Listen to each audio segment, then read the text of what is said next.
Inni sadaffaan ammas harka ijaatiin hanqabamee sirra martee qubatte ijjitoon kaatu sirraa naaddan baanne fi wallaalla malee shakkee anniin jalan filadhe bareeda uumama waliin dabarsine jireenya ijoollummaa yoo waliif nu godhe waliin dhabnuhuma. Hayyooti teenya abbaa keenya rabbi ramtaa golfe amraaji isaatu Ogbaaniin sirboota nama tokko tokkootu finfinnee sana fidanii adda baasii naan jaaniitiin inni intala sirba kana. Wantoota inni jechuu fedhe. Saniin adda baasee kana jechuun kana jechuu kanatti kana ansi jedhee nama hedduun gargaara. Achirra na laaleeti urmii teetiif wanni ati hojjettu wajjin deemu jedhee dooktar naan jechuu eegale. Achirraa maqaa kana. Ashama harka fuunee hawwattoota hordoftoota daawwattoota keenya. Kan itti argamnu Roqaa Istuudiyoodha. Roqaa Istuudiyoo gisee hundaa'u roqaa gujennu. Waa malee miti isin ammoo dhiroo maali roqaa jechaatu wala TikTok irraa Facebook irraa YouTube irraa roqaa jechaatu wala maali jechuun kan jedhamu garuu roqaan icciti takka qaba namoota dandeettii addaa qaban taalentii addaa qaban as baasee fiduudhaan gara hawaasaatti as baasuudhaan beekama roqaa istuudiyoo gujennu namoota ogummaa qabanii fi meeshaa gartee guutuu full baandii ta'een kan gartee artii ammayyaa yeroo ammaa kana ol kaasa gartee sadarkaa artii ammayyaatti artii oromoodhaa ol kaasa jedhee waan itti amaneef roqaa istuudiyoo jecha oole jechuudha. Saniifuu namoota gartee taalentii adda addaa qaban kan gartee dhohatan as baasee bifa hundaa'uu isin biraan gaha. Haga ammaan tanaatti haga viidiyoon poosti taatutti yookaan appiloot taatutti namoota jajjaboo meeqaatu isin bira gahe warra akka Shartam Shubbisaa warra akka Ahmed Ibroshee Diinee Shaamee akkasumas Jindii Haarum hagartee amata meeqa dhabame fa'aa as baasnee jira. Akkasuma immoo mataan kiyya viidiyoo garagaraa hojjechuudhaaf asitti orderii qabsiifadhee jira. Wallee shaggooyyee bareeddu Maliika Mahmad hojjedhee dhiheenyatti isin bira geesse. Akkasuma namoota jajjaboo warra akka Muniir Jaaman warra akka Nasruu Jaaman akkasuma immoo namoota taalentii qaban warra akka Ibsaa Galamsoo Leencoo Amsa Horii fi hundi Nuuraan Misbaayifaan asitti istuudiyoo kanatti wallee babbareedduu dalaganiiti gurra keessaniin gahuuf jiran kunis ammoo isin biraan gahee jira. Keessattuu warri akka Diinee Shaamee Ahmed Ibroshee Shartam Shubbisaa kanneen kun isin biraan gahanii jiran. Duba ar'aan tana kan isiniif qabannee dhufnee akkuma gisee ta'anii jechuudha. Obboleessa keenya Dr. Simiyaan Abdallaa jechuudhaan beekama. Maqaa maqoo isaati, maqaa masoo jechuudha. Maqaa masoo isaati. Maqaan isaa kan waadhaa Baharuddiin Abdallaa yookaan Bahar Abdallaa jedhaniin.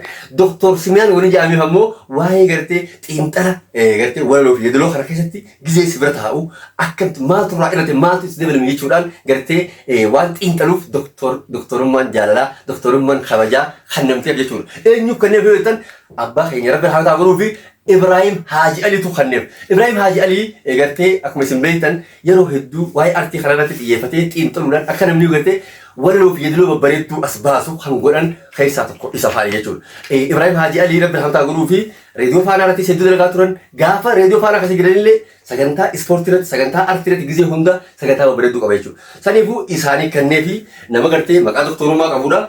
Mee saniifuu isaan wal bara.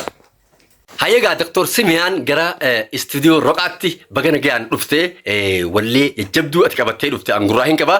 Daawwattoonni keenya haa arkanii mee daawwattoota keenya wal bare. Hayyee Simiyaan Abdallaatiin jaama yookaan Baharuddiin Abdallaatiin jaama. Artistoonni buleeyyiin hundi Roqaa istuudiyootti hojjannaa jedhanii waliif iddoo tana wal jalaa darbu jiranii. Hoggaan tokko artistoota qaqqaalii hunda achitti wal arkee akka Shartam Shubbisaa namoota gurguddaa jajjabaadhaan achi arkee ka kilippii hojjetan ka amma saampil hojjetan kan amma maastara irra jiran hedduu jira jechuun ka gurraan uummata keenyaan gahu yaani. Osuma tana jennu Roqaa istuudiyoo jechuun roqaan fiifuu dawaa hundaati. Akkasuma hojiin isaallee dawaa hundaati furmaata fidee dhufee akkasitti Roqaa istuudiyoo baay'ee galatoonfannaa hedduu jaalannaa. Fagoo miti asuma argetti argama. Hayyee Dr. Simiyaan iddoo dhaloota keetiitis osoo nuti bareedaa iddoo guddina keetii sadarkaa barnoota keetii kanneen kana itti nu dabaliiti gaafii itti aantu dhiyaanna. Iddoon dhaloota kiyyaa Waldaa Gabaaraan Misdaaddoo lakkoofsakkaa iddoon guddina kiyyaa magaalaa Baddannooti. Akkasitti gara artii dhufuun kiyyaa bara 2000 takka akka Itoophiyaati. Hayyee gara artii eegaseente booda albama baastee albamni keessan akkan gurguraminii fi namni biraa ammoo hiyyee yeroo hedduu akka dubbatu ati sirratti himaa turte anis guraa hin qaba.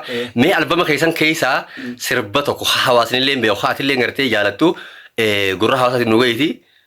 Akkasitti amma fakkeenyaaf kaniin ammaaf yeroo ofirra jiru waan ta'in ka duraanii irraa hin siingaa. akkasitti numa deema guyyaan ni lakkaawwata ka jedhu. Egaa isa kana namni hedduun gurraa qaba.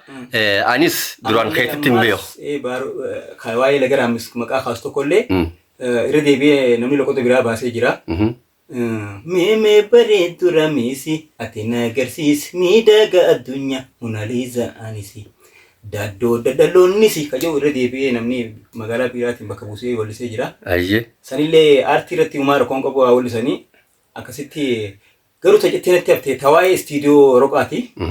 Akkasitti artistoota buleeyyoo osoo hin ta'in artistoota lafaa dhufanillee naannoo hundatti ispoonsora irraa ta'ee abbaan roqaa istiidiyoodha. Haa galatoomu mallee bakka xiyyaa fi maqaa Oromoo hundaatiin baay'ee galatoomfachuu jaalannaa.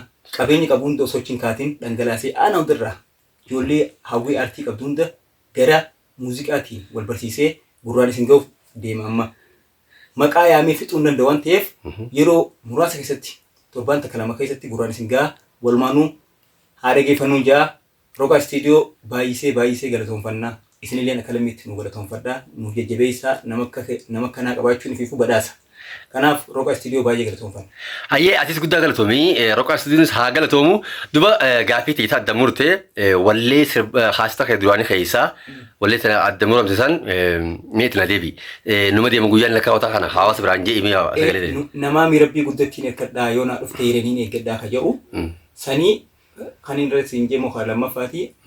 Kun ammoo albamni ammaan tana roqaa istiidiyootti yoo xiqqaate albama tapha 14 hojjechuu deema. Hojjechaatis jira amma saampila illee fixee gargaarsa roqaa istiidiyootiin akkasitti hedduu na gargaaranii ana qofaa miti fakkaataa kiyya baay'ee gargaaran nama kana sani yoo hin jennee fixuu hin dandeenyu seenaa naa dubbatu kana akkasitti nu cinaa dhaabbate roqaa istiidiyoon. Hayyegaa warri biyya keessaatii fi alaatis gartee karaa salphaadhaa karaa onlaayinaatiin sagalee isaanii bareechanii erganii asitti dargachuun akka danda'amu asumaanoonis ergaa dabarsuun barbaada. Duuba fakkeenyaaf warreen Suudi Arabiyaa jiran, warreen Ameerikaa jiran, warreen biyya ambaa keessa jiran wallisuudhaaf fedhii qaban haala mijataa keessan turre keessan jirre halkanii guyyaa balbaltii roqaa istiidiyoo banaadha. Sagalee keessan qofa riikardii gootanii gara telegiraama roqaa istiidiyootiin yoo geessan sirbi keessan bareedee mi'aayee gurra namaa dhaqqaba jennee abdii qabna. Hojiin aartii silaa nama teessiftuu laffaatii biyya ambaa keessa warri jirtan mirgaa bitaa warri jirtan warri ammatti wallisuudhaaf haala mijataa keessa jirrellee roqaa istiidiyoo furmaata qabatee isinii dhiyaatee jira. Hayyee galatoomii mee amma gaa wallee asii qabdaa wallee bareedduu bifa ajaa'ibaatiin hojjetamu jirtu bifa ammayyaatiin dalagamu jirtu asii qabdaa. Xiqqishoo irraa gurra hawaasa keenyaa ni buuftaa gurra hawaasa keenyaatiin ni geessa. Haalaan. Hayyee. Yaa shaggee bareeddu ifa shaggar keessa yaa urjii filamtu jirtu shaggar keessa ansi maleen fedhu gurranii dhageessa nadde yaaddu leensa jalalti ta'e hamtuun annamiite keessa imi marroo raaftee hijatan too keessa asumaaf hin bahe tatturammis keessa garana laafigaa yaada dookaleessa dhiphadhee rakkadhee jaalalateetirraayi. Si jaalachuun kiyyaas taate meeshaa biraayi. Dhukkuba koo kanaaf qorichi koo sumaayi. Meenaari faddu gaahii nan godhimee jalbaa badee bahar keessa. Inni tokkoffaan kana jaa. Hayyee. Inni lammaffaan ammaas akkam jaaseete. Nandeesu yaanni kee onneetoo naraasa. Dubree Oromiyaa meekurii qalloolensaa hojii samii buutee koomee ansiin na imaanessa. Faaya uumaanillee kuduraa yaa Monaaliizaa yaanni kee fudhate boojii onnee geessa osoo ati jirtu kan keedamne maana beelessa. Inni sadaffaan ammaas. Yaa salaam hayyee. Inni sadaffaan ammaas harka ijaatiin hanqabamee sirra martee qubatte ijjitoon kaatu sirraa naatti hin baanne fi wallaalla malee. Arkee jaalalti baanaan tanumaa jaalalti baanaan tanumaa midhamaan jaalala haala toleen nama simi'aan baanananaa inni afuraffaan ammaas walii galtee diidee na duganeessite dhara osoon je'uun natti dhugoomsite jecha namaa fuutee maaf na lagoomsite akka yaada garaa maal qabda yoo na beeksifte osumaan si fiyaatu tosamuun dhiibbate yadamaa na galaafate fayyifaa yoo to'adde kanan tuutaa lubbuu adurree yata baha natti boonni lakkii zajaan koo si qaba jaanni inni shanaffaani kun illee ammaas akkasumatti itti deemna yatannin anfiladde bareeda uumama waliin dabarsine jireenya ijoollummaa yoo waliif nu godee waliin dhabnuhuma bu'uura lubbuutu yaadamma waalala addunyaa tanarra eenyu sina jaalla meenyu sina jaalla qalbii tiyya fuute walleen fala ayyooniin si dabee mimaaltu naa mala sirboota hedduutu roqa hayyee yaa salaam sirba ajaa'ibaa sirboota hedduu miidhagoodha harkaa qabda mee gaafa duratti raahaasi artistoota buleeyyii Oromoo keessaa namni ati haalaan dinqisiifattu yookaan sirba isaa akka gaarii dhageeffattu eenyu dhiiroo? Hangafa irratti Ali Birraadhaan dhageeffadha. Akkasitti Adimaaruun illee Hadiir Sayyid illee artistoota buleeyyii irra deddeebiin baay'inaan dhageeffadha isaanuma jalatti hin guddadhee jechoota dachaa isaan jaan qalbiitti qabeetiin gurratti qabee adda baafachaa ture yeroo fannee fi akkasitti xurree osoo hin ta'in karaa bal'aa guddaa isaan tumaate. Mee maqaa doktorummaa kana eenyu si kannee akkamitti argattee yookaan waan kanaas hawaasa keenyaaf ifa godhii fi hayyootii teenya abbaa keenya Rabbi Ramtaa Golfee Amraaji isaatu Ogbaaniin sirboota nama tokkotu finfinnee sana fidanii adda baasii naan jaaniitiin inni intala sirba kana. Wantoota inni jechuu fedhe. Saniin adda baasee kana jechuun kana jechuu kanatti kana ansi jedhee nama hedduun gargaara. Achirra na laaleeti urmii teetiif wanni ati hojjettu wajjin deemu jedhee dooktar naan jechuu eegale. Achirraa maqaa kan isaan naa kan Rabbi araaramuuf.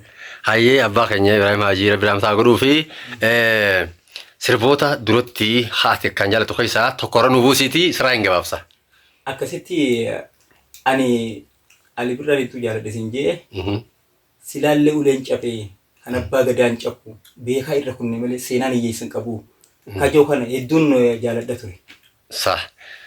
Saniifuu sirbi Ali Birraa itti nu haafufu atis guddaa galatoomii yeroo dhiyootti waan bareedaa qabattee akka as baatu abdii qabnaa Dr. Simiyaan yookaan Bahardiin Abdallaa guddaa galatoomii waan gaaffii deebii na wajjin gootee fi hedduun si galateeffadha. Hedduu galatooma ulfaadha. Hayyee kabajamtoota daawwattoota keenya turtiin Dr. Simiyaan yookaan Bahardiin Abdallaa wajjin taasisne kana fakkaata yeroo dhiyootti wallee bareedaa qabatee akka isin biraan gahu abdii qabna akkasuma immoo Roqaa Istuudiyoon namoota akka isaa kanaa fi haa isa fakkaatan hedduu gana asfaasirratti argama isinirraa immoo kan eegamu YouTube chaanaala Roqaa Istuudiyootis subscribe godhuu fi social media isaanii hundaa'u Facebookas TikTokis ni qaba waan ta'eef subscribe godhuu fi qofa gama biraatiin ana Obboleessa Kasanbaatar Jamaal wallee dhiheenya kana kaniin hojjedhee harka qabu viidiyoon isaa xumuramaa jira waan ta'eef gama YouTube kiyyaa fi Roqaa Istuudiyoo irratti upload tahaa YouTube kiyyaa jechuun subscribe godhuun dagatinaadha. Yoo rabbiin taate viidiyoo biraa qabannee haga deebinutti nagaa nu jiraadhaa isin jennaa baay'ee.